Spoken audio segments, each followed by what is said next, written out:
జై వాసవి. జై జై వాసవి. హాయ్ అండి, మేమైతే వచ్చేసాము రామచంద్రపురం బిహెచ్ఎల్లో ఉండే శ్రీ వాసవి కన్యకా పరమేశ్వరి దేవి ఆలయానికి. ఆర్యవైశ్య సంఘం రామచంద్రపురము మరియు శ్రీ వాసవి కన్యకా పరమేశ్వరి ఆలయ కమిటీ వారి ఆధ్వర్యంలో రాజగోపురం కలశ ప్రతిష్ఠ మహోత్సవాన్ని అంగరంగ వైభవంగా నిర్వహించారు.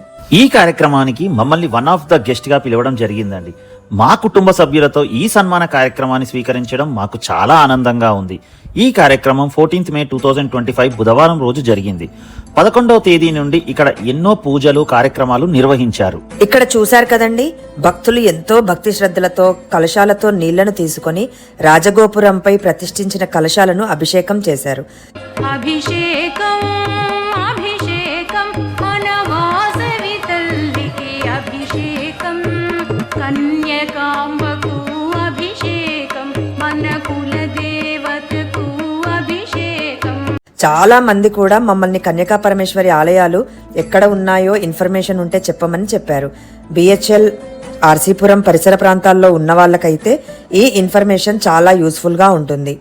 ఈ ఆలయం వచ్చేసి రామచంద్రపురం రైతు బజార్ పక్కనే ఉంటుంది. ఈ ఆలయం నిర్మించి దాదాపుగా 25 సంవత్సరాలు దాటింది. ఈ ఆలయంలో ఆర్యవైశ్య సంఘం వారు మరియు ఆలయ కమిటీ వాళ్ళు చాలా కార్యక్రమాలు భక్తి శ్రద్ధలతో నిర్వహిస్తూ ఉంటారు. రీసెంట్ గా వాసవి అమ్మవారి జయంతి రోజున 108 హోమగుండాలతో మహాచండీ యాగం కూడా ఘనంగా నిర్వహించారు. ఈ ఆలయ ప్రాంగణంలో వాసవిమాత ఆలయాలతో పాటు ఎన్నో ఉప ఆలయాలు కూడా ఉన్నాయండి. ఇందులో గోశాల కూడా ఉంది. మా అక్క, మా బావ, మా అన్నయ్య వాళ్ళు కూడా ఈ కమిటీలో యాక్టివ్ మెంబర్స్ గా ఉన్నారండి. ఇక్కడ దగ్గరలో ఉన్న వాళ్ళు ఎవరైనా ఆలయ కమిటీలో కానీ ఆర్యవైశ్య సంఘంలో కానీ సభ్యులుగా చేరాలంటే చేరవచ్చు. రాజగోపుర కలశ ప్రతిష్ఠ సందర్భంగా ఈ 4 రోజులు కూడా భక్తులందరికీ అన్నప్రసాదం కూడా అందించారు. భక్తులందరూ కూడా ఈ సదవకాశాన్ని వినియోగించుకున్నారు. జై వాసవి.